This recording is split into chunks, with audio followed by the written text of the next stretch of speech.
Na-inlove si boss sa kanyang yaya.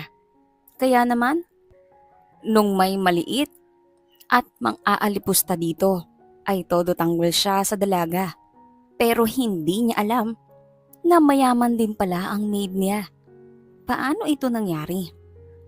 Umuwi na si Victoria sa Pilipinas at ito ngayon siya at nasa bar.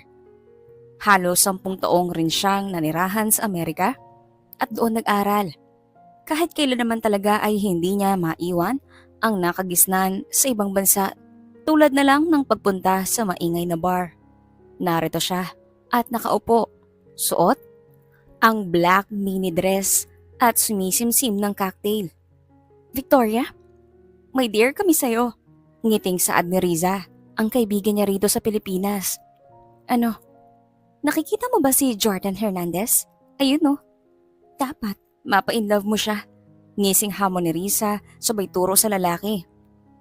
Tinitigan iyon ni Victoria, matangkad ng lalaki. Malaki at matikas ang katawan. Hindi kaputian at tamang kulay lang ang balat. Kahit sino man siguro na lumapit dito ay makakaramdam ng intimidasyon. Riza, seryoso ka ba? Ang dali naman masyado. Maganda ako at siguradong kakagat agad yan. Ito ang plot twist. Magpanggap ka na kasambahay. Dapat pumasok ka bilang katulong sa mansyon niya. Tsaka hinahabol-habol yan ng mga babae. Ang pagpapalit niya ng chicks ay parang pagpapalit ng brief. Inaaraw-araw. Nangingiting ani Risa at natawa pa. Natawa naman si Victoria at napailing. Kahit kailan talaga ay malakas ang trip ng kanyang kaibigan. Tumango na lang siya at kumagat sa plano. Hindi naman siguro siya mahihirapan. Pare-pareho lang naman ng lalaki. Kilala niya ang mga ito sa matagal niyang paninirahan sa ibang bansa. Pero habang nakatitig kay Jordan Hernandez ay parang may kakaiba nga rito na gugustuhin mong mapalapit sa lalaki. Oh heto, na ang mga documents mo. Iniba ko lang ang apelyido mo ngunit hindi ang pangalan. Ikaw na ngayon si Victoria Andres. Good luck, Franny! Parang nahihibang na ani Riza at pumalakpak pa. Habang nasa loob ng kwarto ni Victoria. Kakaiba rin talagang trip mo, no? Pero sige, ang boring din naman kasi dito sa Pilipinas. Natatawang ani ni Victoria at umiling. Kinabukasan ay maagang umalis si Victoria. Naghahanap ngayon ng kasambahay ang mga Hernandez at naroon siya para mag-apply. Nakaupo na siya sa sala at naghihintay ng taong kakausapin niya. Patungkol sa trabaho, nakarinig siya ng yabag pababa ng hagdan at doon ay nakita niya si Jordan Hernandez. Kunot ang noo at masungit ang tingin. Napalunok na lang si Victoria at kinakabahan sa kanyang plano. You are Victoria Andres. Yes sir, apply po sana akong kasambahay. Nakangiti pa si Victoria na hindi naman tinapunan ng pansin ni Jordan. Do you know how to do chores? Kasambahay ang in-apply mo rito. Yes po sir, hindi po ba ako mukhang kasambahay? Tanong ni Victoria at pinalabas ang matamis ng ngiti. Tinitigan siya ni Jordan mula ulo hanggang paa. Tumaas ang kilay ng lalaki bago sumagot. Batay sa suot mo, mukha kang mag-apply sa club kaysa maging kasambahay. Your cleavage is almost showing. Matigas na ani nito. Napatingin naman si Victoria sa sariling dibdib. Sadyang malaki lang ho sir. Wala na ho kasi talaga akong pera na pangbili ng damit kaya ito at pinagtsatsagaan ko na yung mga lumang damit na hindi na halos magkasya. Kunwari pang mulungkot at nasasaktan si Victoria. Gusto niyang matawa dahil sa kanyang mga kasinungalingan. Okay, fine. Pwede ka na mag-umpisa bukas. May uniform ko na rin sa pangkasabahay. I don't like seeing your boobs showing. Saad ng lalaki at tumayo. Iniwan na sa sala si Victoria. Ilang sandali munang tumulala si Victoria sa likod na bulto ng lalaki. Mukhang mahihirapan siya kay Jordan pero ngumisi pa rin siya. Alam niyang may dulot sa lalaki ang dibdib niya. Nagpasalamat siya dahil biniyayaan siya ng malusog na dibdib. Lumabas siya at humanda para bukas. Kapag naging kasambahay na siya sa mansyon na iyon, ay dapat niyang kalimutan na siya, si Victoria Edades, anak ng mayaman at magmamana ng kumpanya. Bukas ay siya na si Victoria Andres, ang mahirap na kasambahay ng mga Hernandez. Naisip niya si Jordan. Masungit ang lalaki ngunit alam niyang makukuha niya rin ang kiliti nito. Kinabukasan ay ibinigay ni Ella ang damit na susuotin niya. Tipikal na damit ng kasambahay na kulay blue. May ribbon pa sa harap. Napailing na lang si Victoria dahil hindi niya naman naisip na makapagsusuot siya ng ganun. Ako si Ella. 3 taon na ako rito. Pakaramdam ko, magkaedad lang tayo. Maganda sana kung maging magkaibigan tayo. Ngiting ani ni Ella. Mukhang mabait ng babae, kaya hindi na rin nag-alinlangan si Victoria. Sure, maganda rin sa tuwing may kaibigan sa loob ng trabaho. Tumango si Ella at inilibot sa loob ng mansyon. Siyang nakatoka sa pagmamap ng sahig at paghuhugas ng plato sa tanghali. Minsan, nandito ang ibang mga Hernandez, pero ang madalas talaga dito ay si Sir Jordan. Mabait lang naman si Sir pero hindi namamansin. Ayun palang isa sa panating katrabaho. Siya si Tere. Saad ni Ella at tinuro ang isang babaeng kulot ang buhok. Tumingin ito sa gawin nila at bahagyang umirap. Ganyan talaga yan si Tere. Nasobrahan sa pagiging masungit na parang may sira na sa utak. Dagdag ni Ella na nagpatawa kay Victoria. Naging maayos ang buong araw na pagtatrabaho ni Victoria kahit na parang ang ginawa lang naman niya ay ang magmap dahil wala nang dapat linisin pa. Bakit ganyan ang pagmamap mo? Halos bumaha na ng tubig. Biglang sumulpot ang kanyang boss Jordan na nakakunot sa kanyang ginagawa. Napatingin naman si Victoria sa kanyang ginagawa. Pakaramdam niya ay tama naman ang kanyang ginagawa. Tama naman talaga sir, ganyan ang pagmamap hindi ba? Di kailangan na sobrang basa ng map. Tingnan mo, napakaraming tubig na mas lalong dumidikit sa alikabok. Kinuha ni Jordan ang mop at pinigaan. Pinakita kay Victoria ang tamang paggamit niyon. Napakamot sa ulo si Victoria dahil pakaramdam niya ay napakatonta niya. Hindi naman kasi siya gumagawa ng gawaing bahay noon. Do you really know how to do your doing? O sadyang sinasadya mo ito para mapapansin sa akin? Akusa ni Jordan sa babae. Napasinghal naman si Victoria dahil sa yabang nito. Excuse me sir, trabaho pong pinunta ko dito. Nagkamali lang po ako ng pagmamap. Pakiramdam niyo ay gusto na agad kayo ng babae. Napakayabang naman. Umirap si Victoria sa kawalan. Nagulat naman si Jordan sa inasta nito. Amo mo ko. Why are you rolling your eyes on me? Nakakulot ang noo ng lalaki at pinalitan naman iyon ni Victoria ng matamis na ngiti at pasimple pang nag-ipit ng buhok sa taing at yumuko. Sorry ho sir, nadala lang ng damdamin. Umiling na lang si Jordan sa babae at umakyat sa hagdan. Naiinis si Jordan sa sarili dahil bakit ba siya o bakit ba niya pinapansin ng kasambahay. Ito ang unang beses na nagkaroon siya ng interaksyon sa kanilang kasambahay sa loob ng mansyon. Okay, fine. Victoria is pretty and sexy. Magandang mata niya. And her lips is so kissable. Kaya ko siguro nagpapapansin. Pagkausap ni Jordan sa sarili at napasabunot sa sariling. Jordan, kasambahay mo siya. You can hit on a girl. Paalala niya pa sa sarili bago binuksan ang laptop at nagtrabaho. Hindi pa rin inaalis sa isip ang magandang mukha ng kasambahay. Kinabukasan naman ay nagwawali si Victoria sa hardin. Naririnig ang usapan ni Ella at Tere. Sa tingin mo Ella, ang nandini ni Victoria di ba? Balak pa talagang akitin si sir? May bahid ng inis ang boses ni Tere. Bakit mo naman nasabi Tere? Mabait naman si Victoria at masipag naman sa trabaho. Palpak lang minsan. Pagtatanggol ni Ella sa kaibigan.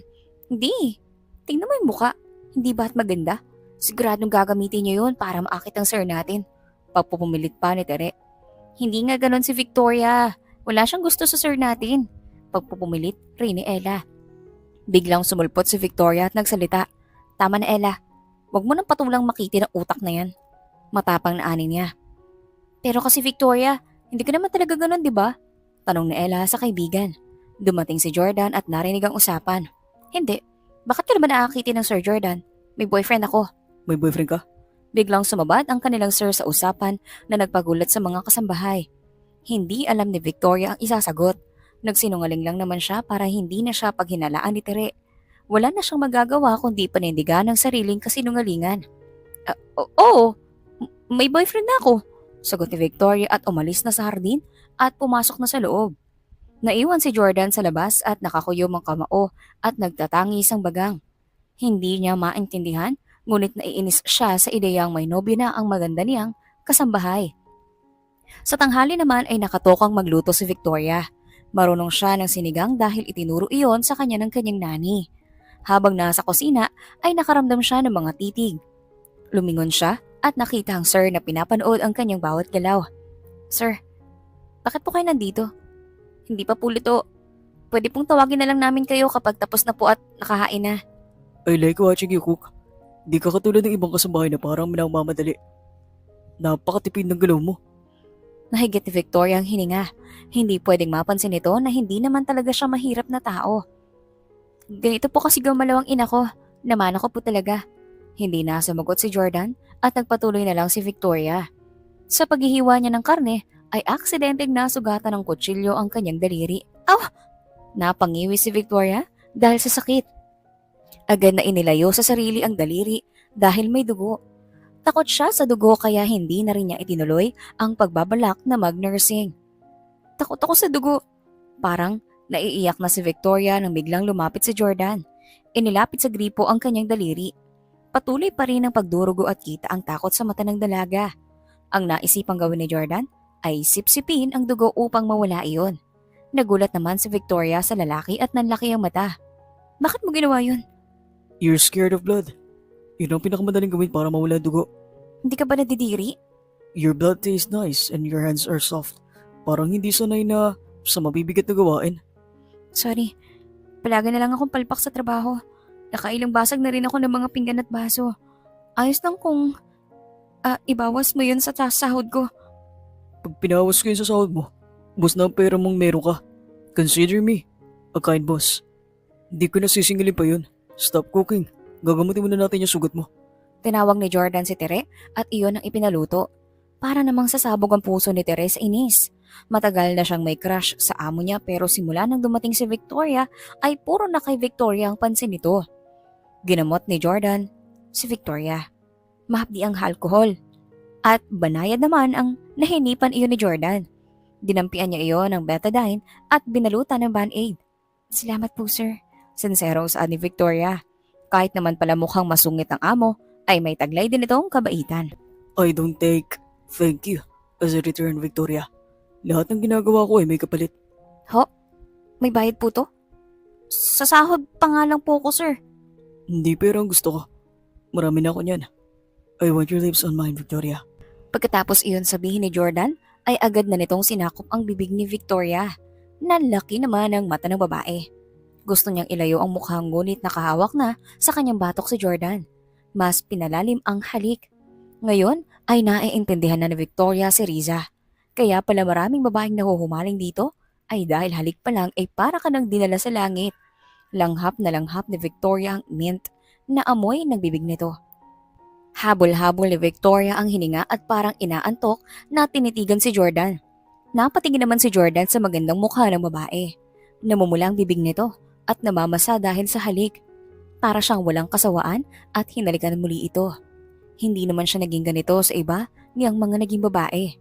Bahagya siyang tinulak ni Victoria. Tama na sir. Makikita tayo ng ibang kasambahay at baka kung anong isipin nila. Isa pa may boyfriend ako.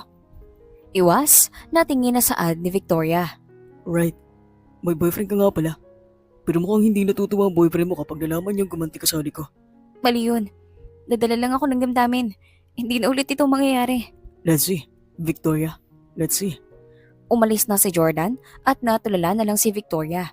Una ay sinubo nito ang daliri niyang nagdurugo habang ngayon naman ay makailang beses siyang halikan. Ang plano niya ay akitin ng lalaki pero bakit naman parang siyang naakit nito?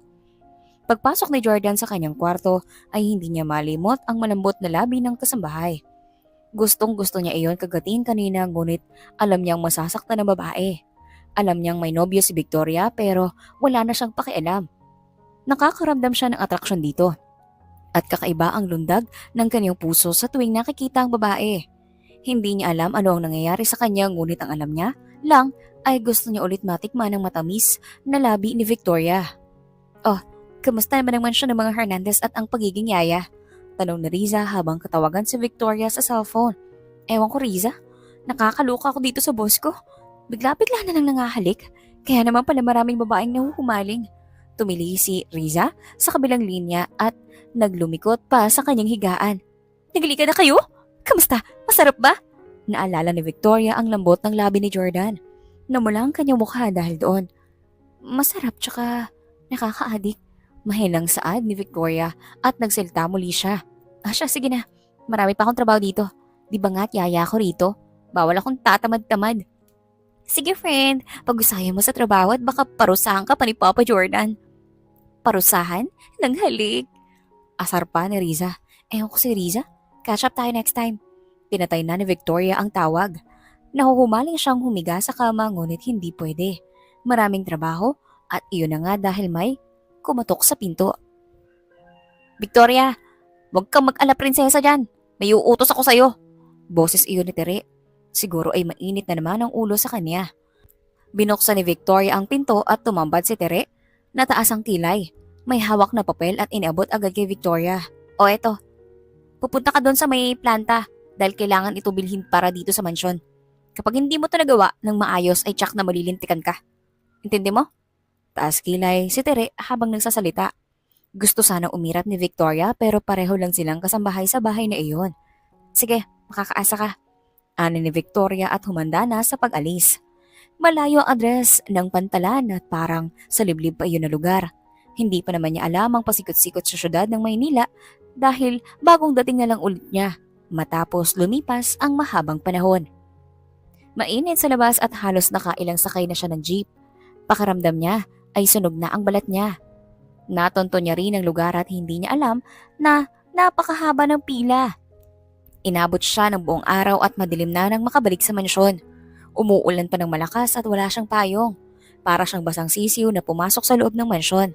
Nangangatog at nilalamig. Pag may masamang nangyari kay Victoria, ay kayo ang mananagot. Rinig ni Victoria na saan ni Jordan. Pumasok siya sa pinto at nasa kanyang lahat ang tingin. Lumapit agad si Jordan sa babae at tiningnan ang buong katawan nito. Tere, kumuha ka ng tuwalya. Ayos ka na ba? Tanong ni Jordan at hinaplos ang mukha ni Victoria. Ayos lang ako. Nabutan lang ako ng ulan. First time sir, hindi ako pumalpak sa iluto sa akin. Delikado ang pumunta sa planta. Dapat ay si Mang Kanor ang pupunta doon. Bakit ikaw nagasikaso? Sabi ni Tere, sa akin daw ito inuutos. Ayos lang naman, wala namang nangyaring masama. Nagtangis ang bagang ni Jordan sa inis. Wala ngang nangyaring masama kay Victoria ngunit halata ang pagod nito. Basang-basa pa ito sa ulan. Dumating si Tere at iniabot ang tuwalya. The next time na malaman kong mag-uutos ka kay Victoria ng mga bagay na hindi naman niya trabaho, ay sisiguraduhin kong lalayas ka sa bahay na to. Naiintindihan mo? Nakakatakot na saan ni Jordan. Halos lunokin ni Tere ang lahat ng laway dahil alam niyang hindi nagbibiro ang amo. Pasensya na po sir. Pasensya na rin Victoria. Ang akala ko kasi may magandang maaga na makapunta sa planta para makabawas ng ilang trabaho dito sa bahay. Paliwanag ni Tere habang pinipiga ang kamay ang laylayan ng damit. Halatang natatakot na ito sa maaaring mangyari. Hinawakan ni Victoria ang braso ni Jordan. Huwag ka nang magalit. Ayos lang naman. Wala rin namang nangyaring masama. Saan ni Victoria? Tinuon ni Jordan ang pansin sa kanya at pinunasan ang ulo ng babae. Pinatuyo din ito ang buhok gamit ang towel ng marahan. Dahil sa nakita ni Tere ay mas lalo siyang napupunon ng galit kay Victoria. Naiinis siya sa babae dahil iniisip niyang ginagamit nito ang ganda para akitin ang kanilang sir. Tama ng pagpupuna sa buko. Baka naman masanay ako niyan. Kasambay ako hindi magandang tingnan na ginagawa natin to. Di magandang tingnan dahil may boyfriend ka. Naotal si Victoria sa pagsagot. Paano ay nagsinungaling lang naman siya na may nobya siya? Oo, parang gano'n na nga. Hinigit siya ni Jordan palapit sa kanya. Nalaki ang kanyang mata nang ang malusog niyang dibdib ay naipit sa matigas na katawan ng kanyang amo. Nakakatakot na ngumisi si Jordan na tumiti kay Victoria. Magagalit ba siya when I'm this close to you? Tumango si Victoria at napakagat sa labi. Sinundan ng mata ni Jordan ang kanyang ginawa. Nag-init ang katawan ng lalaki at dumukwang at hinuli ang labi ni Victoria. Bahagyang malamig iyon dahil galing sa labas ang babae at naulanan. Umungol si Victoria at bahagyang tinulak si Jordan ngunit mapilit ang lalaki. Hinahapo silang tumigil at agad na nagsalita si Victoria. Sir, we shouldn't do this. Kaya ako naaaway ng ilang kasambahay dahil dito. I need to step away from you. Anong pakialam ko sa kanila? I can fire them. I'm the boss. Di nila ako pwedeng pigilan kung gusto ko tanghalikan. Hinila ni Jordan sa Victoria sa kanyang kwarto. Parang tigre ang lalaking nasasabik na isinandal sa likod ng pintuan si Victoria. Nawala ng lamig galing sa labas. Ang alam niya lang ay naging mainit na ang lahat dahil sa init ng palad na naglalanda sa katawan niya. Napaarko ni Victoria ang katawan dahil nilalaro ng daliri ni Jordan ang tuktok ng kanyang dibdib. Hindi niya alam na nawala na pala ang kanyang pang-itaas na saplot. Walang maliw siyang humahalinghing habang ang mga halik ng lalaki ay naglalakbay ng pababa sa kanyang dibdib. I want you, Victoria. I never wanted someone until I saw you. Saad ng lalaki. At pinanggigilan nito ang mayamang dibdib ni Victoria. Inilapit ang mukha at isinubo iyon. This is not right, sir. Hindi dapat natin ito ginagawa. Paalala ni Victoria ngunit hindi rin naman napigilan ang mapaungol at kumapit sa ulo ni Jordan. You're saying no. Pero ibang sinasabi ng katawan mo. Pilit inayos ni Victoria ang utak na kahit dalang-dala na siya sa ginagawang romansa ni Jordan ay naitulak niya pa ito. Mabilis na inayos ang bra at ang blouse na suot. Tumakbo si Victoria sa kanyang kwarto at mabilis na pumunta sa CR. Nagbuhos ng malamig na tubig at naligo upang maiwaglit sa isip ang mainit na ganap sa kanila ng kanyang amo. Naiwan naman si Jordan na napasabunot sa sarili. Hindi niya napigilan ang sarili lalo na nang makita niya ang hubad, ang itaas na parte ng katawan ni Victoria. Nagtataka rin siya kung bakit alalang-alala siya sa kanina noong hindi pa bumabalik si Victoria galing sa planta. Naalala niya ang kwento ng kanyang ama. Nadadating ang araw na magmamahal siya. Pag-ibig na totoo at hindi niya mamamalayan. Napatigil siya at tiningnan ang pintong nilabasan ni Victoria. Baka nga ang babae na iyon ang tinutukoy ng kanyang ama. 2 linggo na ang lumipas. Naging maayos na ang trabaho ni Victoria. Madalas pa rin siyang nakawan ng halik ng kanyang amo. Hindi naman niya mapagkaila na nagugustuhan niya rin ng mga sandaling hinihila siya nito upang maglapat ang kanilang mga labi. Dadating ang mga kaibigan ko mamaya. This will just be a simple party about sa success na isang business. The 3 of you will assist them. Saad ni Jordan sa 3 kasambahay kasama si Victoria. Tumango si Victoria, Tere at Ella. Marami palang trabaho mamaya dahil narito ang mga kaibigan ng lalaki. Dumating ang gabi at naroon na sila sa pool. Kilala ni Victoria ang ilang nandun dahil pamilyar ito ng mga anak ng ka-business partner ng kanyang daddy. You look like Victoria Melendres, anak ni Mr. Rafael Melendres. Pero nakapagsuot ng kasambahay ka. Victoria can never be a maid. Saad ng isang lalaki, bisita na nagpakaba kay Victoria dahil baka nakilala nga siya nito. Ay, hindi ho sir. Galing po ako sa probinsya. Hindi ko po kilala ang mga nabanggit nyo. I see. Oy, Mark, by the way. Inabot nito ang kamay. Kilala ni Victoria ang mga ganitong titig. May halo ng pagnanasa. Sige po sir, una na po ko. Aalis na sana si Victoria nang bigla siyang hilahin ng lalaki at agad siyang nasubsob sa dibdib nito. Pakipot ka pa. Kasambahay ka lang naman. Bababa ka pa sa asong ulol. Kaya-kaya kita bayaran. How much do you want? Paligayahin mo lang ako sa kama. Sigurado naman na titiri ka din mamaya sa saya. Baka hanap-hanapin mo ang galing ko eh. Parang asong ulol na saad ng lalaki, sabay pisil ang pang-upo ni Victoria. Nanlaban si Victoria sa hawak ng lalaki, ngunit mahigpit ito at may puwersa. Nandidiri si Victoria at gustong sumigaw nang biglang may humila sa kanyang paalis sa lalaki. Bigla rin natumba si Mark dahil may sumuntok dito. Namalayan niyang naroon na si Jordan at galit na galit ang mga matang pinagsusuntok ang lalaki ng basto sa kanya. Napatali sa gulat si Victoria, maging ang ibang mga panauhin. May mga ibang lumapit upang awatin si Jordan. How dare you to touch her? You asshole! Maraming nakahawak sa braso ni Jordan at parang nalamog na hayop si Mark. Tama na, Jordan. You might kill him. Call an ambulance. Baka malakas ang tama ni Mark. Saad ng isang kaibigan ni Jordan at mabilis naman na may tumawag ng ambulansya. Isinakay doon si Mark at nahalos umuubo na rin ng dugo. Natakot si Victoria sa mga nakita. Una ay dahil nabastos siya ng isang lalaking hindi niya kilala. Pangalawa ay dahil bayolente ang lalaki sa tuwing nagagalit ito. Bakit mo yung ginawa? Paano pag nagdemanda siya sa'yo? You almost killed him. You really asking me that? Malamang gagawin ko yun. Because you are being harassed. Anong gusto mong gawin ko? Manood na binabastos ka niya? No, that's not what I meant. Pwede naman na samayin ako na paraan. You don't have to punch him multiple times. Nasumuka na siya ng dugo. Walang kalmado sa akin. Kung gano'n na nakikita ko. His hand is on your body. How dare him to touch you? Saad ni Jordan at lumapit kay Victoria. Umatras si Victoria, natatakot sa mga maaari pang gawin ng lalaki. Baby, What's wrong? Bakit ka lumalayo? I think we should keep distance with each other. Hindi na tama to. Sabi ni Victoria at lumakad paalis. Iniwan ng mga bisita kasama na rin si Jordan na pinanood ang likod ni Victoria na lumakad paalis. You scared her, Jordan. Kita ang takot sa mata niya nung binubugbog mo si Mark. Saad ng kaibigan ni Jordan na si Dale na lumapit. Di ko na napigilan ang sarili ko. I'm so mad at hindi ko kaya manood lang. What should I do? I don't want to lose her.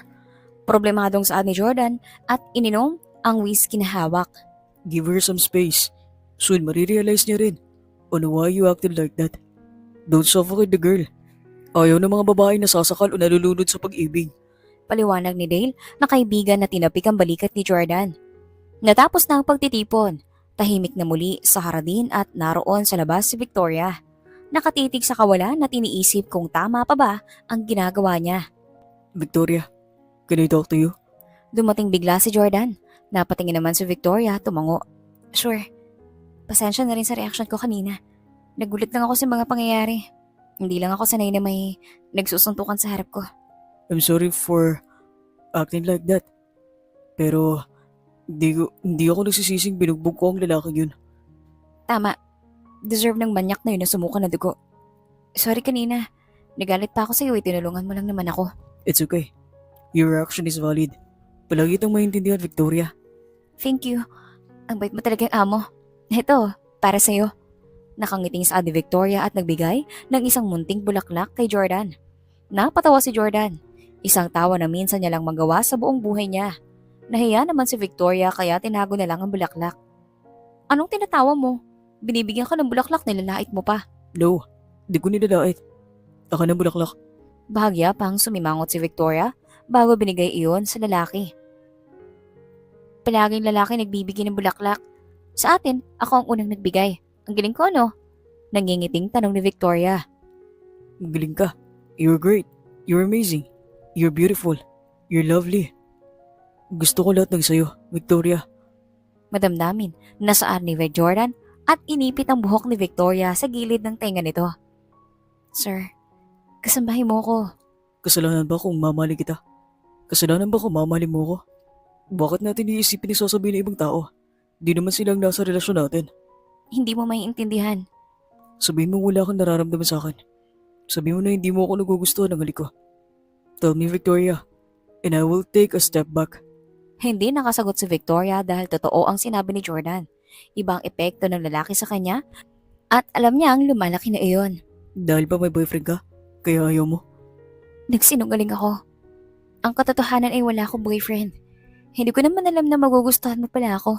Napangiti si Jordan ng malaki at parang nawala na ang malaking tanikala sa kaniyang puso. Walang nobyo si Victoria. Ibig sabihin ay maaari itong mapa sa kanya. Then, let's be together. Please, Victoria.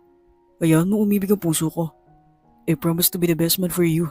Pagsusama mo ni Jordan. Alam ni Victoria na gusto niya rin si Jordan, ngunit natatakot siyang malaman ito ng mga lihim niya. Na hindi Andres ang kanyang apelido. Hindi niya o hindi siya mahirap, naggaling probinsya at hindi siya makakapangakong magtatagal sa piling nito. I like you, Victoria. You're the only woman. I felt this way too. Please let me prove my intentions to you. Hindi na nakatanggi pa si Victoria at tumango. Umihip ang malamig na hangin at ang samyo ng mga bulaklak na rosa sa hardin ang malalanghap nila. Ngumiti si Jordan, bagay na hindi niya madalas ginagawa. Lumapit siya at hinalikan si Victoria. Marahan, may pag-ibig at lalong hindi nananakit.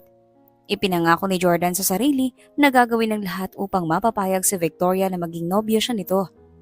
Palagi niyang gustong makitang masaya ang babae at gusto niyang mangyari iyon sa piling niya. Kasambahay mo pa rin ako, kaya ituring mo ko na kasambahay sa loob ng mansyon. I can promise. Ayoko na papagod ka, but if that is what you want, I will respect it. Napatango si Victoria at ngumiti. Niyakap nila ang isa't isa sa hardin na iyon. Hindi nila alam na ganoon pala kaganda ang mga tala sa langit. Iba pala ang hatid sa tuwing kasama ang taong minamahal. So hindi ka pala talaga malandi sa lagay na yan? Tanong ni Tere na nanlilisik ang mga mata kay Victoria. Ano na naman ang kinakagalit mo, Tere? Maayos kong nagagawa ang trabaho ko. Kung aakusahan mo na naman ako, nalandi, ay wala na ako magagawa para baguhin pa ang isip mo. Isipin mo ang gusto mong isipin. Ani ni Victoria at nagpunas na ng kamay dahil galing sa paghugas ng plato. Akala mo ba hindi ko nakita? Naghalikan kayo ni Sir kagabi. Malandi kang babae ka. Mahirap ka lang pero ang katikati mo masyado. Hinawakan ni Tere ang buhok ni Victoria at hinila iyon. Bitiwan mo ako, Tere! Masasaktan ako! Banta ni Victoria dahil hanggat maaari ay ayaw niyang gumawa ng gulo. Mabuti na lamang na dumating si Ella at agad na inawat ang dalawa. Magsitigil na kayong dalawa. Hindi matutuwa si Sir pag nakita kayong ganito. Dalawa kayong malilintikan ko sakali. Paalala ni Ella sa dalawa. Hahanap ako ng ebidensya. Papatunayan ko kay Sir na manloloko ka at habol lang ay pera. Hindi ka magtatagal sa mansyon na to, Victoria. Sisiguraduhin ko yan. Galit na saan ni Tere. Hibang ka na, Tere. Sa ating dalawa halatang ikaw ang may gusto kay Jordan. At wala akong balak sa pera niya. Isaksak mo sa baga mo. Asik ni Victoria at lumakad paalis. Dumiretso siya sa kanyang kwarto at umupo sa kama. Naiinis siya kay Tere dahil sa binibintang nito. Mayaman siya at may pera, hindi totoong pera ang habol niya kay Jordan. Sa hapon ay mabuting wala si Tere. Nagluto si Victoria ng cookies. Nilagay iyon sa cute na Tupperware upang ibigay kay Jordan. Nangingiti niyang inayos ang ribbon. Ilang sandali ay dumating na nga si Jordan. Siya ang unang hinanap ng lalaki. Agad itong lumapit sa kanya at yumakap. Pinataka ng 3 halik ang kanyang labi. May bibigay ako sa'yo. What is that? Charan! Cookies! Ako ang nag-bake niyan. Sinigurado kong perfect dahil ikaw ang kakain. Thank you. I'm sure na masarap to.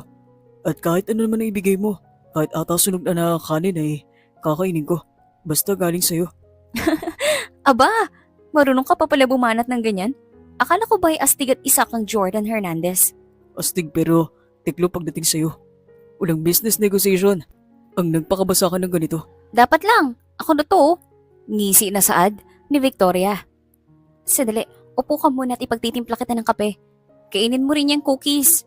Tumango si Jordan at pinanood si Victoria na ipagtimpla siya ng kape. Wala pa silang relasyon ng babae pero nangangarap na siyang mapakasalan nito. Baka naman matunaw ako. Kalmahan mo lang ang pagtitig. Can't help it. You're pretty. Bilero. O eto na ang kape. Ilang sandali pa silang nagkwentuhan. Lumalim na ang gabi. May inasikaso sa bayan si Ella at Tere kaya sila lang ang natira sa mansyon. Pagpasok ni Victoria sa kanyang kwarto ay saktong tumawag si Riza. Kamusta naman? May usad na ba? Excited na pagkikibalita ni Riza. Nililigawan niya na ako. Balita ni Victoria sa kaibigan na tumili sa kabilang linya. We, Jordan Hernandez? Naniligaw sa kasambahay? Anong himala naman ito? Iba talaga ang alindog mo, friend. Oo nga eh. Hindi ko rin naman inasahan na ganun kabilis pero Riza, delikado ko. Ha? Bakit naman? Pakiramdam ko eh, nahuhulog na rin ako kay Jordan. Sandaling natahimik si Riza sa kabilang linya. Paano yan? Anong plano mo? Hindi ko rin alam pero ayoko pang mawalay sa kanya. Sinusulit ko pa ang mga panahon na kasama ko siya. Malungkot na saan ni Victoria. Ay, delikado ka nga. Baka lumalim ang nararamdaman mo. Iaalis ka rin naman dyan na parang bula. Ikaw si Victoria Melendres. Hinihintay ka ng kumpanya nyo. Mayaman kang tao at hindi kasambahay dyan sa mga Hernandez. Paalala ni Riza sa kaibigan. Yun nga eh. Basta ako na lang bahala. Kaya ko naman to. Ani ni Victoria at pinatay na rin ang tawag. Ilang sandali siyang nahiga at tumitig sa kisame. Hindi siya inaantok at nakaramdam ng uhaw kaya pumunta sa kusina. Saktong naroon si Jordan. Umiinom rin ng tubig. Napatingin siya kay Victoria dahil manipis ang suot nito na tela na nakikita na ang dibdib nito. Napansin iyon ni Victoria kaya mabilis na tinakpan. Hoy, ang mata mo ah. What? Ina-appreciate ko lang naman ang ganda. Umingo si Victoria at uminom ng tubig. Muntik niya na iyon maibuga nang maramdaman ang pagyakap ni Jordan sa kanyang likod at naglagay ng maliliit na patak ng halik sa kanyang batok. Mainit ang labi ng lalaki kaya ramdam niya ang bawat sensasyon na dulot niyon. Hindi na mapigilan ni Jordan ang sarili. Napakabango ni Victoria na gusto niyang matikman ang bawat sulok ng katawan nito. Hinanap niya ang labi nito at agad na hinlikan. Malalim at mapanabik. Bahagyan na rin niyang pinisilang dibdib. Nalunod ang mga ungol ni Victoria dahil patuloy pa rin ang halikan. Hindi nila namalaya na naroon na sila sa kwarto ni Jordan. Mabilis na naalis ni Jordan ang pangtulog ni Victoria. Tanging ang pink na panty lang nito ang natitira. Naroon sa kama ang babae habang nagkalat ang buhok sa unan. Napakatanda ni Victoria at lalong napagsidha kaniyang nararamdaman. Nilinis niya ang pangilalim ng babae at bahagyang hinawakan ang sensitibong parte nito. Napaliyad naman si Victoria ang likod at napakapit sa bedsheet. Mahusay at minasahe na nilaro iyon ni Jordan na tuluyang nakapagpabaliw sa kanya. Hindi niya maintindihan ang sarili at patuloy na nagpababaling-baling sa kama habang isinisigaw ang pangalan ni Jordan. Naging mainit ang gabing iyon at hindi na napigilan ng dalawa na may mangyari sa kanila. Si Jordan ang unang lalaki na kasiping ni Victoria. Gulat at halong saya ang nararamdaman ni Jordan nang makitang may dugo ang bedsheet. Indikasyon na virgin pa si Victoria. Dinahan niya lang mga sandali bago nasanay si Victoria. Pareho silang hingal na natapos. Nagyakapan at tuluyan na rin na nilamon ng antok. Naalimpungatan si Victoria 3:00 ng umaga. Masakit ang katawan niya, ngunit nakuha naman niyang bumangon at lumakad palabas. Nagulat siya na puno ng missed call galing sa kanyang ina, ang cellphone na naiwan sa kwarto. Tinawagan niya iyon. Mi, bakit ang dami mong missed calls? Is there something wrong? Victoria, nasan ka ba? Kanina pa ako tawag ng tawag. Bakit po ba, Mi? Kailangan ka ng business meeting bukas. This is very urgent. Kaya aasahan ka namin bukas sa kumpanya. Anin ang kanyang ina. Wait, Mi. Bakit naman biglaan? Paano kung nasa malayo ko? Mahalaga ito, Victoria. Ipapasundo ka namin sa daddy mo. Teka, nasa ka ba? Wala, okay, fine. Pupunta ako bukas sa company. See you there, Mi. I love you. Sabi ni Victoria bago pinatay ang tawag ng ina. Napaupo siya sa kama at napatingin sa kawalan. Ito na ang realisasyon ng buhay niya. Aalis na siya sa mansyon at nalulungkot siya dahil maaring hindi na siya muli pang maalala ni Jordan. Siguro nga, ayos na rin na umalis na ako upang hindi na lumalim itong pagkagusto ko sa kanya. Mabilis niya rin ako makakalimutan kung wala pa kami mga alaala. Pagkausap ni Victoria sa sarili habang nag-iimpake. Napatingin sa orasan, 4:00 na ng umaga. Hindi maaaring maabutan siya doon na mag-uumaga na dahil siguradong gising na si Jordan. Tahimik siyang lumabas at hiling na sinilayan ang mansyon ng mga Hernandez. Huminga siya ng malalim at nagkaroon ng lungkot sa puso. Risa, pakasundo naman ako sa tapat ng Azurera building. Baka kasi mahagip ka ng CCTV ditong village at malaman pa nila ang connection mo sa akin. Tawag ni Victoria sa kaibigan sa cellphone. Okay. Wait me there ha. Bigla naman to. Paano na si Jordan? Bigla na lang ikaw nawala. Kaya nga, malaki ang kasalanan ko sa kanya. Niloko ko na nga patungkol sa pagkatao ko. Hindi pa ako nakahingi ng tawad tapos ngayon bigla na lang ako nawala. Victoria, baka ipahanap ka niyan. Masama pa naman yan makalaban sa tuwing magagalit. Kasalanan ko to eh. Bakit kasi naisip ko pa yung dear na yan? Na-stress na saan ni Risa. Wala kang kasalanan. May karapatan ako tumanggi sa dare mo. Pero ayun, at tumuloy pa rin ako. Sana lang hindi na ulit magkrus ang landas namin. Gagawin ko lahat para hindi niya na ulit ako makita pa. Ani ni Victoria. Ilang sandali ay dumating na rin si Riza. Agad siyang sumakay sa kotse. Naging mabilis ang biyahe at naroon na ulit siya sa kanilang mansyon. Matagal din siyang hindi nakauwi sa kanyang kwarto at lalong na-miss niya ang higaan. Binuksan niya ang kanyang walk-in closet at naroon na rin ang kanyang mga damit. Pati ang makeup niya ay kompleto pa rin nakadisplay. Bakit dismayado pa ako sa buhay ko? Nandito na lahat pero parang mas gusto ko pa rin maging makasambahay sa mga Hernandez. Pagkausap niya sa sarili at nailing. Siguro nga na-miss ko lang si Jordan. Aniya, bago sumalampak sa kama at ipinikit ang kama. Muling nalasap ng balat ang aircon ng kwarto. Kinaumagahan ay bumaba si Victoria sa hapagkainan. Naroon na ang kanyang ina at ama kasama ang mga kasambahay na nagsisilbi sa kanila. Ngayon ay naiintindihan niya na ang hirap ng mga kasambahay kaya ngumingiti na siya sa mga ito. Iha, ang tagal mong nawala. Saan ka ba noong mga nakarang linggo? Bungad na tanong sa kanyang ina. I was doing some stuff about my business. Si Risa po ang palaging kasama ko. Pagsisinungaling ni Victoria sa ina. Good. At inclined ka na sa business because may gusto kami sabihin sa'yo ng mama mo. Ani ng kanyang ama na nagpunas ng bibig. What is it, Dad? We plan to getting you on a strange marriage. This will help our company to strive. Sagot ng kanyang ama na nagpatigil kay Victoria. What? Paano kung ayaw ko pang magpakasal? Tutol ni Victoria.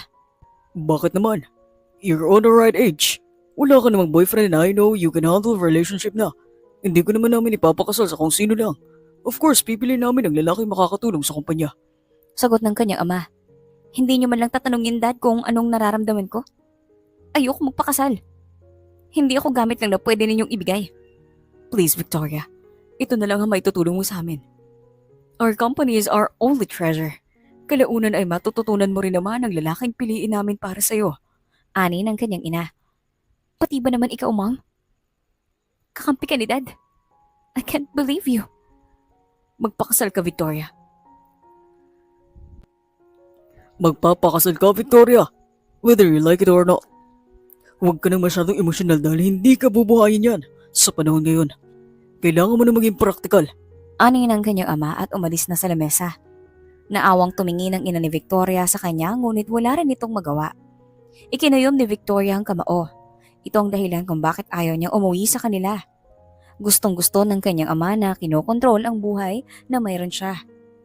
Lumipas ang ilang araw at nag-isip-isip si Victoria. Ayaw niyang magpakasal, ngunit ano ba ang magagawa niya kung ang mismong ama niya na ang nagtakda? Isinusuklay niya ang buhok sa harap ng salamin at tinitigan ang mukha. Ikakasal siya sa taong hindi niya mahal at siguro ay ito na ang kabayaran na lang ng pagsisinungaling niya lalo na kay Jordan. Sir, baka po hindi na talaga babalik si Victoria. Lahat din po kasi ng gamit niya, dinala niya sa pati na rin po yung mga gamit. Sambit ni Ella sa kanyang amo na madalas na mainit ang ulo. Victoria will come back. She loves me. Mahal niya ako kaya babalik siya sa akin. Umaasang saan ni Jordan. Umaasa siyang makita muli ang babae. Pinahanap niya na ito sa investigador niyang kaibigan ngunit walang anuman na lumalabas na nagngangalang Victoria Andres. Pati ang mga dokumento nito ay peke rin. Hindi na lang sumagot ang kasambahay ng si Ella at naglinis na lang muli. Tinawagan ni Jordan ang kaibigan ng investigador upang malaman kung sino talaga ang babaeng nakilala niyang Victoria. Hello, any update about her? Tanong ni Jordan. May nalaman ng team namin but it's just so impossible. Saan ng investigador? What is it? May nakita kaming Victoria pero ito'y mayaman. Anak ni Rafael Melendres. Imposibleng maging isang kasambahay. What's her name? Victoria Melendres? Tanong ni Jordan. Yes. Subukan mo hanapin sa internet. Maraming tumitingala sa kanyang mga kabataan dahil model din siya. Kaya pinagdududahan kung ito ang naging kasambahay mo. But they really look alike. Kamukhang kamukha. Saan ang investigador habang tinitingnan ni Jordan sa kanyang laptop ang picture ng babae si Victoria Melendres. Totoo ngang kamukha ito ni Victoria na kanyang kasambahay at minahal. Send me your details. Ipapadala ko ang bayad through your bank account. Are you sure it's her? Tanong ng investigador. Sigurado siya to. Sagot ni Jordan at ngumisi. Hindi niya alam na nakapagpasok siya ng impostor sa kanyang mansyon. Simpleng peking dokumento lang ang naloko na siya nito. Kaya pala hindi ito marunong sa gawaing bahay at madalas napalpak. Makailang ulit pang makabasag ito ng mga hugasin. Found you, Victoria. Di na maaaring makatakas ka muli sa akin. I'm Art, you mine. Akin ka na. Mapanganib na sa ni Jordan at isinara ang laptop. Gumawa na ng mga plano. Sa kabilang dako ay naroon si Victoria. Nakasuot ng isang formal dress dahil makikilala niya na ang taong ipapakasal sa kanya. Samantala ay ipinakilala na kay Victoria ang kanyang mapapang-asawa. This is Mark Marquez, owner of B&A Corporations. Mark, this is our daughter, Victoria. Pakilala ng kanyang ama. Gulat ang buong pagkatao ni Victoria dahil ito ang Mark na binugbog ni Jordan na nahipo sa kanya noong nagtatrabaho pa siyang kasambahay sa mga Hernandez. Hi, Victoria. You look so beautiful in person. Pero you have someone you really look alike. May kakambal ka ba? Tanong ni Mark kay Victoria. Wala akong kakambal and siguro ay nagkataon lang na may kamukha ko. Ngumiti si Victoria rito bilang respeto at tinanggap ang kamay. Yeah, siguro nga. Impossible naman na maging kasabay ka. You're rich and very beautiful. Nakakamangha ka nga na kamukhang kamukha mo siya. Although mas maganda ka dahil you dress nice and you can do makeup. Saan ng lalaki? Napairap si Victoria ngunit hindi na lang niya ginawa. Kailangan niyang maging mabait sa lalaki at ang gustong ipakasal sa kanya ng kanyang mga magulang. Iniwan silang dalawa sa table at maikling nagkausap sila ni Mark. Bakit ka may band-aid? May sugat ka rin sa gilid ng labi? Kunwaring tanong ni Victoria. Napaway lang. Pero hindi naman yun nakabawas sa kagwapo ko. Ngising saad ng lalaki. Maangas ito at mayabang. Bagay na ayaw ni Victoria sa isang lalaki. Sa buong kwentuhan nila ay puro ang sarili nito ang pinagtutuunan ng pansin. Nagpaalam na rin sila sa isa't isa at hiniling ni Victoria na sana ay huling interaksyon nila iyon kahit naman na imposible. Kamusta? I told you, magugustuhan mo ang ipapakasal namin sa'yo. Ani ng kanyang ina na nakangiti at masaya. Matamlay na nakibit-balikat si Victoria. I don't know, ma'am. Hindi ko alam. I just want to relax tonight with Riza. Pwede ba yun? Tanong ni Victoria sa magulang. Of course, honey. Bumalik ka na lang agad ha. Ani ng kanyang ina. Umakyat si Victoria sa kanyang kwarto at nagmukmok. Hindi niya maisip na ang kanyang buhay ay mababasura lang dahil ikakasal siya sa manyak na si Mark. Humiling siya na sana ay magkaroon ng himala na kunin siya ni Jordan sa impyerno na iyon. Pagsapit ng gabi ay nakasuot si Victoria ng mini dress. Kaunting tuwad niya lang ay makikitaan siya. Nakasuot rin siya ng makeup na lalong nagdipina sa kanyang ganda. Kaya talagang na-inlove si Jordan. Ang ganda-ganda mo, bes! Sigaw ni Riza na nakangiti sa kanya. Lasingin mo nga ako. Hindi ko na alam kung anong nangyayari sa takbo ng buhay na mayroon ako. Sagot ni Victoria pagsakay sa kotse. Yun lang pala eh. Sagot ko na yan. Masayang ani Riza at mabilis na pinaandar ang kotse ng kanilang suki na bar. Pagpasok sa loob ay bumili agad sila ng alak. Sumasayaw si Riza sa harap ni Victoria at nagtawanan sila. Hindi na talaga nawala sa kanyang kaibigan ang pagiging kwela nito. Sa di kalayuan ay naroon si Jordan. Binabantayan ang bawat galaw ni Victoria. Napalunok siya sa damit na suot nito. Hindi na ito nakadamit pang kasambahay at talagang nakaayos. Sumayaw sa gitna ng dance floor si Victoria at naging mabilis naman si Jordan sa pagpunta doon. Gumigiling si Victoria dahil malakas na ang tugtog ng DJ. Nagsigaw na rin ang mga tao at lango na sa alak. Naramdaman niyang may lalaki sa kanyang likod na inilandas ang dalawang kamay sa kanyang baywang. Sinasabayan ang kanyang pagiling. You're so hot, miss. Saan ng lalaki sa likod malapit sa kanyang tenga. Napatawa si Victoria dahil sa kiliti at dahil lango na rin sa alak. Maging mas malikot ang kamay nito at tumaas pa ang kanyang dibdib. Hindi niya alam na maliban pala kay Jordan ay may iba pang lalaki na nakapagparamdam sa kanya ng ganon. You're letting me to touch you. Don't you have boyfriend, miss? Tanong ng lalaki. I don't have. Sagot ni Victoria at mas gumiling pa. Ibinangga ang puwet sa ari ng lalaki. Really, Victoria? Tanong ng lalaki. Nagulat naman si Victoria na nakilala nito ang pangalan niya. Humarap siya sa lalaki at parang nahilo nang makita na si Jordan pala iyon. Agad niya itong tinulak ngunit hindi ito natinag. Hinila siya nito, paalis sa dagat ng mga tao at inuupo siya sa isang stool. Hinarang ng lalaki ang dalawang braso sa gilid upang hindi makaalis si Victoria. What are you doing, mister? Bitawan mo ko! Let me go! Pumigla si Victoria. Mister, parang nakarang araw lang sinisigaw mong pangalan ko sa kama. What happened to Jordan? Asar ni Jordan dito na nagpamula sa pisngi ni Victoria. Hindi ko alam ang sinasabi mo. Hindi kita kilala. Really, Victoria? Di mo ko maalala? Do you want me to remind you who I am? Let me go! May fiancé ako. Nagkakamali ka ng napagbintangan. We know na magaling kang magsinungaling. First you said, you have a boyfriend. Pangalawa sabi mo hindi mo ako iiwan. And the next day, nawala ka na lang parang bula. And what now? May fiancé ka naman. Do you think maniniwala ako? I'm not forcing you to believe me. Kung ayaw mo, edi wag. But I have a fiancé. And we'll have our wedding soon. Kaya kung pwede ba, ay pakawala mo na ako. No. You have to remember me, Victoria. Tama na pagmamangmangan mo. Hinila niya si Victoria at hinalikan. Malalim iyon at marubdob. May pananabik, inis at pangungulila. Hinanap ng kanyang kamay ang dibdib nito at pinisilang tuktok niyon. Napaungol si Victoria. Say my name, Victoria. Utos ni Jordan at hindi na namalaya ni Victoria na sinasambit niya na ang pangalan nito.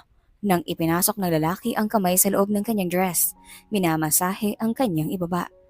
Jordan, That's it, Victoria. Ako lang dapat ang uungula mo. ngising saan ni Jordan sa kanyang tainga. Parang natauhan si Victoria at mabilis na tinulak ang lalaki. This shouldn't happen. Ikakasal na ako. Umalis ka na, Jordan. Walang patutunguhan ng relasyon na mayroon tayo. Ikakasal? Nung nakarang kasambahay kita. Ngayon naman ikakasal ka na? My parents set me up on an arranged marriage. Wala akong magagawa. Kaya tumigil na tayo. Kung ano mang nangyari sa mansyon ay hanggang doon na lang yun. At hindi na madudugtungan pa. Saan ni Victoria at tinulak ang lalaki. Aalis na sana ngunit hinila siya nito. You think I will give up on easily? Hindi pwedeng mapunta ka sa iba, Victoria. I will do everything just to have you. Madiin na saad ni Jordan. Whatever, Jordan. Wala na tayong magagawa. This relationship is hopeless. Minamalit mo ako, Victoria. You don't know the things I can do for you. Prove it then, Jordan. Patunayan mo. Hamon ni Victoria bago umalis. Lumakad papunta kay Riza. Riza, mauna na ako umuwi. What? Ang aga pa. Come on, friend. Magsaya ka na at malapit ka na mag-asawa. You can never do this again. Lalo na't parang sawa ang asawa mong si Mark.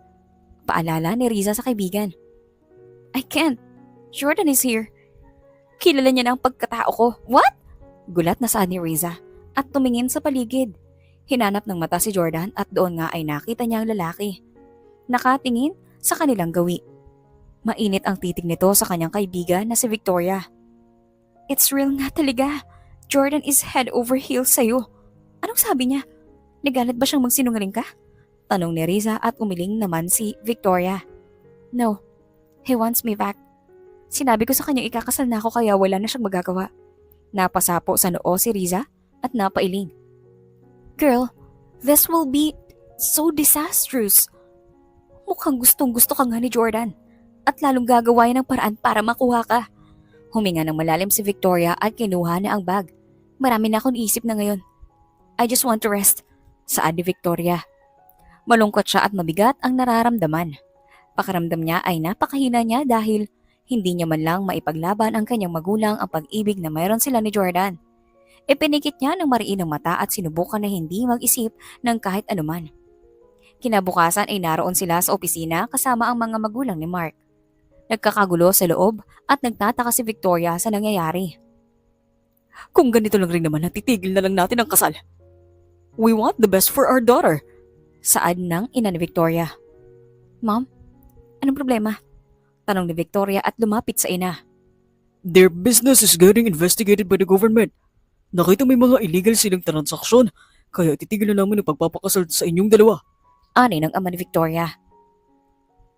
Gagagawan to ni Jordan. Gagawin niya talaga lahat para atakayin ako. He even investigated my own company. Naiinis na saan ni Mark at napasipa sa upuan. There is no longer connection between us. Buo ng desisyon namin na itigil na kung ano man ang koneksyon namin sa inyo. Wala nang kasal na mangyayari. Ani ng kanyang ama. Tahimik na lang din na umalis si Mark at puno ng mura ang lumalabas sa bibig. Siguro ay ito nga ang sinasabi ni Jordan. Nagagawin nito ang lahat para sa kanya. Mahirap nga pala talagang makalaban si Jordan Hernandez. Kahit ang mga nakatagong baho ng kumpanya mo ay kaya niyang hanapin. Saan ng kanyang ina. He's a business prodigy. Bata pa lang. Kaya hindi nakatakataka na magagawa niya yun. Maswerte ang magiging pamilya niya. Sagot ng kanyang ama. Hindi nakasagot si Victoria. Nagkaroon siya ng pag-asa na baka nga sakali na maging sila ni Jordan. Samantala, ay naroon si Jordan sa kanyang kondo. Nakangisi habang pinapanood ang balita. Ngayon ay nakaposas na si Mark sa balita dahil napatunayan ang mga illegal na koneksyon nito. Kagabi niya lang din nalaman na ito pala ang ikakasal kay Victoria kaya gumawa na agad siya ng paraan na mapabagsak ito. Madumi ka talaga makagpaglaro. Natatawang saad ni Dale, ang kaibigan ni Jordan habang katawagan ito. Di ako madumi maglaro. Totoong may mga illegal siyang transaksyon. Alam ko lang kung kailan dapat ilabas ang baho niya. Sagot ni Jordan at humigop ng kape. Of course, Gagawin mo rin ang lahat dahil yun sa nakatakdang ikasal sa taong mahal mo. I can't believe na ang kasambahay niyo ay si Victoria Melendres. Kaya pala litaw rin talaga ang ganda kahit na simple lang ang ayos niya. Sagot ni Dale. Mark, can never have my woman. Walang lalaki pwedeng kundi ako lang. Sa akin lang si Victoria. Sagot ni Jordan at napatawa naman si Dale sa kabilang linya. Okay man, sayo na siya. Wala nang kalaban mo. Ngayon naman ay planuhin mo na paano may pakasal sa kanya. Ani ni Dale. Ilang sandali pa silang napapalitan ng usapan bago pinatay ang linya. Bukas ay magkikita sila ng pamilya ni Victoria. Bukas ay ipakilala na siya nito bilang bagong fiancé ng babae. Kinabukasan ay parang patay na nakatingin sa salamin si Victoria. Sinabi ng kanyang ina na makikilala niya ang bagong mapapang-asawa. Nag-iisip siya na kung baka na naman kung sinong matanda ito na may-ari ng business. Sana lang ay matinong tao siya, mapunta. Pagpasok sa restaurant ay naroon na sila. Nakayoko si Victoria at mang-angat ng tingin ay nagulat sa nakita. Si Jordan ang kaharap niya. Anong ginagawa mo rito? I'm your new fiancé. Saad ni Jordan at ngumisi. Napanganga naman si Victoria at hindi makapaniwala sa mga nangyayari. Maganda pala. At magkakilala na kayo. Hindi na mahirap na magpapakilala pa. But formally introduce, this is my daughter Victoria Melendres. Victoria, this is Jordan Hernandez, your new fiancé. Pakilala ng kanyang ama. I know your daughter so well. Makahulugang saad ni Jordan. Gustong lumubog sa kinauupuan si Victoria. Nagulat siya sa mga pangyayari. Hindi siya makapaniwala ngayon ay natupad na ang kanyang pangarap, ang maikasal kay Jordan. Well, mauna na muna kami upang makapag-usap kayo ni Jordan. Jordan, I trust you. I know you're a nice man. Saad ng ama ni Victoria at tumango naman si Jordan. Yes, sir. Di ko hayaan na may mangyari masama kay Victoria. Especially she's now my future wife. Umalis na ang kanyang magulang at naiwan silang dalawa. Hindi alam ni Victoria ang sasabihin sa lalaki. I told you, I will do everything. Ginawa ko lahat in just one night. Anong ginawa mo kay Mark? Is it true na may illegal na sa kumpanya niya? Or you just made a lie? Kawawa naman yung tao. To make it clear, lahat ng yun ay totoo. Why are you so concerned to him? May gusto ka ba sa kanya? What? No! Naisip ko lang na baka ginagamit mo ang kapangyarihan mo to ruin someone's life. Kapag wala na ako choice, para makuha ka. Siguro gagawin ko yun pero madaling pabagsakan si Mark. He have lots of skeletons in his closet. Inilabas ko lang ng baho na mayroon siya. It's a good thing too. At least ay wala na siyang mabibiktima pa. Saan ni Jordan sa kanya? Napatango si Victoria at hindi na rin napigilan ng saya sa puso. Thank you for saving me. Hindi ko kayang makita ang buhay ko na ikakasal kay Mark. Di ko rin naman makakayang makita na ikakasal ka sa kanya. That will be my death. I'm sorry too. Pasensya na kung nagsinungaling akong mahirap. Pasensya na at lagi kang nahihirapan sa akin. Hinawakan ni Jordan ang kamay niyang nasa lamesa at hinaplos iyon. You're never a burden to me, Victoria. At siguro nga ay may dahilan kung bakit ka napunta sa mansyon. Dahil doon ay nakilala kita and I learned to live because of you. Kahit sumakit ata ang ulo ko, sa dami ng nabasag na plato. Natawa si Victoria at naiiling. Huminga ng malalim at binitawan ng salitang matagal na gustong lumabas sa kanyang bibig. I love you, Jordan. Natigilan si Jordan at bahagyang parang tumigil ang mundo. Bumilis ang tibok ng kanyang puso at hindi mapigilan ng saya. I love you too, Victoria. I love you so much and everything about you. Saad ni Jordan at dinala ang kamay ni Victoria sa kanyang labi upang halikan ito. Hindi napigilan ni Victoria na tumulo ang luha. Hindi niya alam na may taong kayang gawin ng lahat upang makapiling lang siya. Don't cry please. I only want to see you happy. Tumango si Victoria at ngumiti. Walang nagbago sa pakikitungo ng lalaki.